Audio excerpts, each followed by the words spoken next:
सर्वजण मसाजोगच्या रस्त्यावरून जात असताना ज्यांनी तुमच्या आमच्या पाण्याची व्यवस्था केली त्या मावळ्याला ज्या पद्धतीनं मारलं त्या दिवशीपासून आत्ताच्या घटनेपर्यंत रेणापूर तालुक्यातला माझा प्रत्येक बांधव त्या गोष्टीचा बदला घेण्यासाठी आतुर आहे. तुम्ही बदला घेणार का नाही? ही ताकद ही रेणापूर तालुक्यातील सकल मराठा समाजाची आहे. आज आम्ही सरकारला शांततेच्या मार्गाने मोर्चा काढून निवेदन देतोय, वेळ देतोय.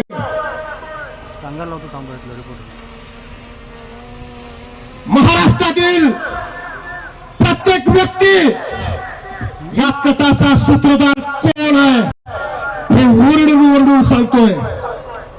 मग त्या हरामखोर वाल्मिक कराडला वाचवतोय कोण? हा आमचा रेणापूर सकल मराठाचा समाजाचा प्रश्न आहे. कोण वाचवतोय?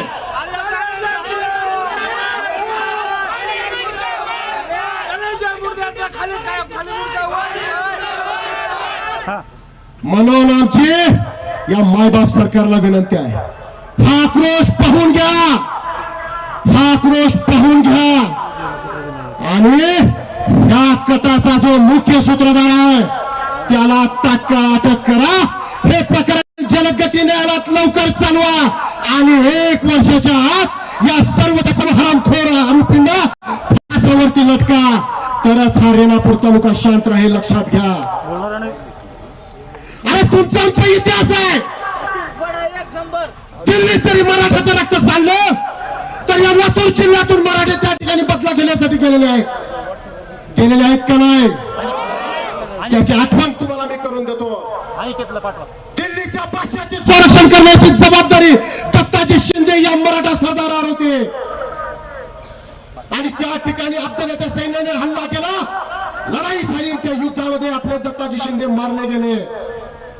तो दिवस आणि ह्या बाजूला निजामाच्या ताब्यातील असलेला शेवटचा उदगीरचा किल्ला त्याच दिवशी मराठ्यांनी ताब्यात घेतला आणि निजामशाही संपवून टाकली. तो दिवस एक होता. लक्षात घ्या, एक होता.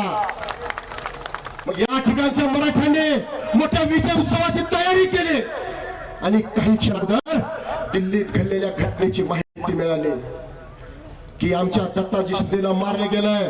त्यांचं मुंडकं बाजूला काढून आपल्या भाल्याच्या टोकावरती ठेवून दिल्ली शहरामध्ये फिरवलंय. आणि मग ह्या मराठ्यांनी काय म्हणायला पाहिजे होता? दिल्ली तेवढं लांब आहे, दत्ताजी शिंदे बघितलं नाही, आम्ही आमचा विजय उत्सव साजरा करू. अरे तुमच्या माझ्या पूर्वजाने शपथ घेतली की अगोदर दत्ताजी शिंदेच्या मारेकऱ्याचा बदला घेऊ आणि मग विजय उत्सव साजरा करू.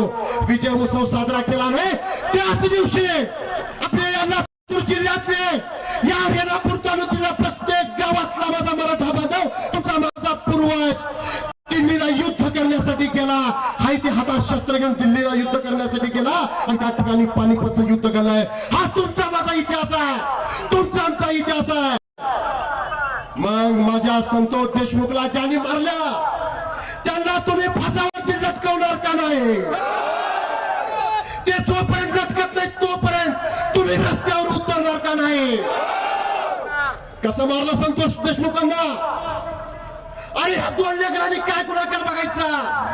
त्या आरोपींना थोडंही वाटलं नाही. अरे मारतानाही सुद्धा माणसाचं काळी पिळून टाकेल अशा पद्धतीनं छळून छळून मारलं. त्यांना एकट्या संतोष देशमुखला मारायचं नव्हतं, त्यांना मारायचं होतं मराठा जातीला मारायचं होतं, त्यांच्या विरोधात उभारणाऱ्याला मारायचं होतं. तुम्हाला मला सगळ्याला दर्पणात घ्यायचं होतं. कसं मारलं शंभूराजांना?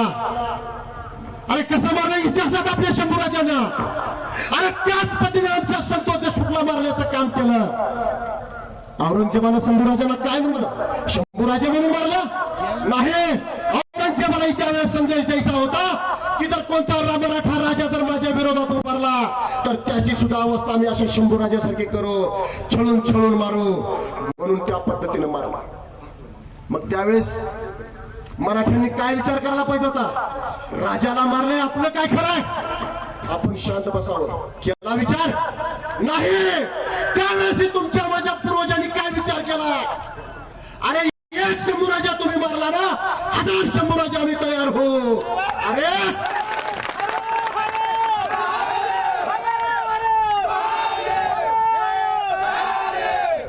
संताजी धनाजी सारखे सरदार मराठे तयार झाले. त्या औरंगजेबाला छळून मारलं. त्या औरंगजेबाच्या सोन्याचा कळस कापून आणण्याचं काम संताजी धनाजी सारख्या माझ्या मराठ्यांनी केलं. अरे जे स्वराज्य गिळायला बसले होते ते स्वराज्य एका महिलेने टिकवलं. ताराराणी साहेबांनी 9 वर्ष औरंगजेबासोबत संघर्ष केला, पण स्वराज्य औरंगजेबाच्या घशात जाऊ दिलं नाही. हा तुमचा आमचा इतिहास आहे. मग ज्यांनी संतोष देशमुखला हा विधान करून मारलं, त्यांना काय मेसेज द्यायचाय की आमच्या जर विरोधात कोणी उभा राहिला तर त्याची सुद्धा अवस्था आम्ही संतोष देशमुख सारखी करू. मग त्यांना तुम्ही सगळेजण काय निरोप देणार? तुम्ही सर्वजण काय त्यांना मेसेज देणार? अरे तुम्ही जर हे संतोष देशमुख मारला तर आम्ही हजारोनं संतोष देशमुख तयार होऊ आणि तुम्हाला मातीत गाडल्याशिवाय आम्ही शांत राहणार नाही. म्हणून या मोर्चामध्ये सहभागी झालेल्या प्रत्येकाचे, त्याच्या प्रत्येकाच्या घराच्या प्रत्येकाची जबाबदारी आहे. त्यांनी आपला एक मारलाय, आपल्याला त्यांचे 8 मारायचे. 8 लक्षात घ्या. किती मारायचे? पण कसे? कायद्याच्या चौकटीमध्ये बसून. आणि आता कायद्याच्या चौकटीमध्ये अडकले. लक्षात घ्या की आता त्यांना सुटका नाही. त्यांना फक्त 2च आहे शिक्षा, एक तर फाशी नाहीतर जन्मठेप. मग जोपर्यंत हे 7 आरोपी आणि यांचा जो मुख्य सूत्रधार तो वाल्मिक कराड, या सर्वांना जोपर्यंत ती फासावरती लटकवलं जात नाही तोपर्यंत तुम्ही आम्ही शांत बसायचं नाही, अशी शपथ संतोष देशमुखांच्या 2 मुलांच्या समोर साक्षीला घ्यायचं की जोपर्यंत हरामखोर फासावरती लटकत नाही तोपर्यंत रेणापूर तालुक्यातील सकल मराठा समाजानं इतर जाती धर्मातील सर्वांना सोबत घेऊन हा उभा केलेला लढा थांबणार नाही किंवा मी थांबू देणार नाही, अशी शपथ तुम्हाला मला घ्यायची आहे. आज या ठिकाणी आम्ही शांततेच्या मार्गाने मोर्चा काढून सरकारला निवेदन देतोय. आणि आजही तुमच्या सर्वांच्या वतीनं एक सरकारला मी शेवटचं सांगतोय, आम्ही फक्त रेणापूर तालुक्यात 4 शांततेचे आंदोलन करू. किती? 4. आणि आता तुम्ही सांगा, आतापर्यंत आपण ज्या मागण्या सरकारसोबत ठेवलेल्या आहेत एकही मागणी सरकारनं मान्य केली नाही. केली का? नाही. मग दुसरं आंदोलन कधी ठेवायचं तुम्ही सर्वांनी आज या ठिकाणी सांगायचं आहे. 4 दिवसांनी ठेवा रस्ता रोको. फायनल 4 दिवसांनी आपण आंदोलन ठेवू आहे. हातवरी करून सगळ्यांनी समर्थन द्या. एक मराठा 1 जानेवारीला 1 जानेवारीला जर आज आम्ही शांततेच्या मार्गाने चाललेल्या मोर्चावरती जर सरकारनं जर ठोस पाऊल जर नाही उचललं, त्या हरामखोर वाल्मिक कराडला जर अटक नाही केले तर 1 तारखेला रेणापूर तालुक्यातील सकल मराठा समाज 18 पगड जाती धर्मातल्या लोकांना सोबत घेऊन रस्त्यावरती चक्का जाम आंदोलन करेल. रेणापूर फाट्यावरती चक्का जाम आंदोलन करेल. हे आमचं दुसरं आंदोलन आहे. असे आपल्याला 4 आंदोलन करायचे. आज एक संपला, आता फक्त 3 राहिले. आणि 4 आंदोलन जर करेपर्यंत जर सरकारनं जर ह्या 8च्या 8 आरोपीला जर अटक नाही केली, जर फास्ट कोर्टात जर नाही चालवलं तर आम्ही रेणापूर तालुक्यातले मराठे आम्ही आमच्या बहिणीचा आणि आमच्या लेकीचा कुंकू पुसणाऱ्या हरामखोराच्या गावापर्यंत जायला सुद्धा आम्ही मागे पुढे पाहणार नाही. हा रेणापूर तालुक्यातील मराठा समाजाचा शेवटचा इशारा लक्षात घ्या. प्रत्येक वेळेस कायदा सुव्यवस्था जपायची काय गुप्त काय मराठ्यांनीच घेतलं नाही. म्हणून आम्ही तुम्हाला आणखीन 3 आंदोलनाची संधी देतोय. तुम्हालाही माहिती आहे मुख्य आरोपी कोण आहे, कथाचा सूत्रधार कोण आहे, परंतु तुम्ही त्याला पाठीशी घालण्याचं महापाप फडणवीस साहेब तुम्ही करू नका. आणि ह्या 2 लेकराकडे तरी पहा. जर तुमच्यात जर माणुसकी नावाचा प्रकार जर शिल्लक असेल, ह्या 2 लेकराच्या अश्रूकडे बघा. काय गुन्हा होता संतोष देशमुखांचा? गुंडगिरीला विरोध केलाय हा गुन्हा होता. मराठा आरक्षणासाठी समाजाची बाजू घेणं हा गुन्हा होता. त्याने केलं तुमच्या आमच्यासाठी. दलित बांधवाला मारहाण केली म्हणून त्याच्या संरक्षणासाठी गेलेला संतोष देशमुखला यांनी हाल हाल करून मारला. आणि आज सुद्धा आमच्या रेणापूर तालुक्यातील सर्व दलित समाज आमच्या खांद्याला खांदा मोर्चामध्ये सहभागी आहे.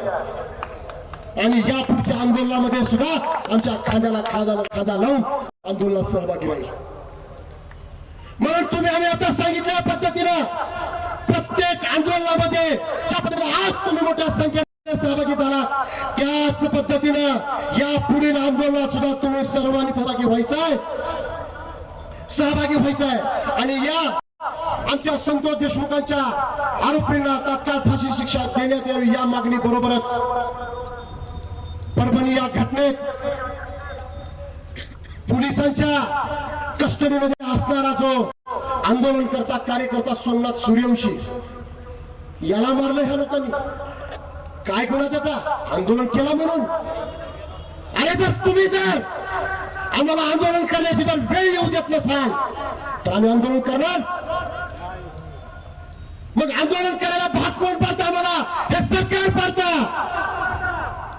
आणि मग आमच्या भावना जर आम्ही रस्त्यावर येऊन जर व्यक्त केल्या तर आमच्यावर गुन्हे दाखल करता आणि लॉकअपमध्ये आमचा जीव घेता. एवढा निंदनीय प्रकार या महाराष्ट्रात यापूर्वी कधी घडला नाही. म्हणून सोमनाथ सूर्यवंशीला बी जोपर्यंत न्याय मिळत नाही, त्यांच्या खुनाला जबाबदार असणारे जे आरोपी आहेत त्यांच्यावरती कारवाई होत नाही, तोपर्यंत आम्ही दलित बांधवाच्या खांद्याला खांदा लावून आम्ही रस्त्यावर उतरू, मराठा समाज रस्त्यावर उतरू. हे या ठिकाणी मी आवडू शकतो. निर्लज्जपणाचा कळस आहे. आज प्रत्येक मराठा म्हणतोय की ह्या प्रकरणाचा निकाल जोपर्यंत लागत नाही तोपर्यंत मुंडे बहीण भावाचा राजीनामा घ्या. तरी सुद्धा फडणवीस साहेब घेत नाहीत. म्हणजे यांना मराठ्यांची किंमत नाही. मग अशा लोकांना आपली किंमत दाखवण्यासाठी काय करावं लागेल ते आता तुम्हाला आम्हाला करणं गरजेचं आहे. आणि एकच करायचं आहे की तुम्ही आम्ही एक व्हायचं आहे. आपापल्या मतभेद विसरून एक व्हायचं आहे. पक्षाचे वेगवेगळे बॅनर तुम्हाला आम्हाला सकल मराठा समाजाच्या नावाखाली एक व्हायचं आणि ते तुम्ही आम्ही एक व्हाल. कुणासाठी? संतोष देशमुखाच्या कुटुंबाला निवडून देण्यासाठी. ज्या संतोष देशमुखने 3री टर्म त्यांची सरपंच पदाची, त्या माणसाचा प्रत्येक वेळ हा गावच्या विकासासाठी समाजासाठी गेला. अरे 3री टर्म असताना सुद्धा त्या माणसानं स्वतःचं घर करू शकला नाही. त्या माणसाचं काम काय असेल याच्यावर तुम्ही अंदाजा बांधा. आणि मग अशा माणसाच्या कुटुंबाला तुम्ही उड्यावरती पडू देणार का? परत हातवारी करून सांगा, अशा माणसाच्या कुटुंबाला तुम्ही उघड्यावरती पडू देणार का? मग आज या ठिकाणी तुम्हाला आम्हाला शपथ घ्यायची आहे. काय शपथ घ्यायची? जोपर्यंत हे 8 आरोपी फासावरती लटकत नाही तोपर्यंत या रेणापूर तालुक्यातील मराठा समाजाची जी झालेली जी युती आहे त्यांची ती तुटणार नाही. आणि जोपर्यंत ज्या वेळेस संतोष देशमुखाच्या कुटुंबाला आमची गरज पडेल त्यावेळेस आपण आपल्या घरातल्या सर्व कुटुंबाला सोबत घेऊन त्यांच्या पाठीशी ठामपणाने उभं राहायचे अशी शपथ मला या ठिकाणी घ्यायची आहे. अति कमी वेळेमध्ये या ठिकाणी या मोर्चाचं आयोजन केलं आणि आमच्या सकल मराठा समाजाच्या वतीनं आमच्या एका आव्हानाला प्रतिसाद देत आमच्या गावागावातला मराठा समाज, इतर जाती धर्मातील सुद्धा समाज आमच्या आज पाठीशी ठपणून उभा राहिला. तुम्ही आमच्या एका हातीला ओ देत या ठिकाणी सर्वजण आलात, त्याबद्दल मी तुमचा सदैव कायम मी तुमचा आभारी असेल. आणि जाताना फक्त एक विनंती करेन, भावांनो लक्षात घ्या, हे जातीवर चाललेलं खूप मोठं संकट आहे. ज्या पद्धतीने आमच्या मावळ्याला मारलं, हे डोळ्यासमोरचं चित्र कधी विसरून जाऊ नका. हे चित्र सदैव ठेवा. जसं औरंगजेबाच्या सैन्याच्या घोड्याला सुद्धा पाण्यामध्ये संताजी धनाजीचे घोडे दिसायचे, संताजी धनाजी दिसायचे, तसाच या हरामखोर आरोपींना उठता बसता झोपताना सुद्धा हा मराठा समाज डोळ्यासमोर दिसला पाहिजे, हा क्रोध त्यांच्या डोळ्यासमोर दिसला पाहिजे. एवढं या ठिकाणी तुम्ही सर्वांनी निश्चय करायचा आणि अशाच पद्धतीनं पुढील 3 आंदोलनाला सुद्धा जास्तीत जास्त संख्येने सहभागी व्हायचंय एवढी विनंती करतो आणि मी थांबतो. धन्यवाद. यानंतर निवेदनातील मागण्या DS पाटील साहेब वाचून दाखवतील.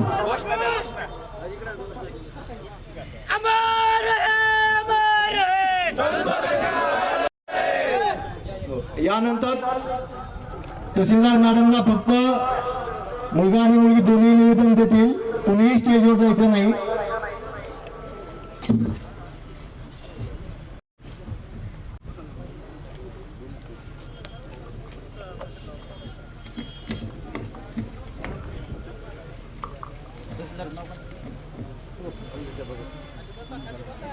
प्रथम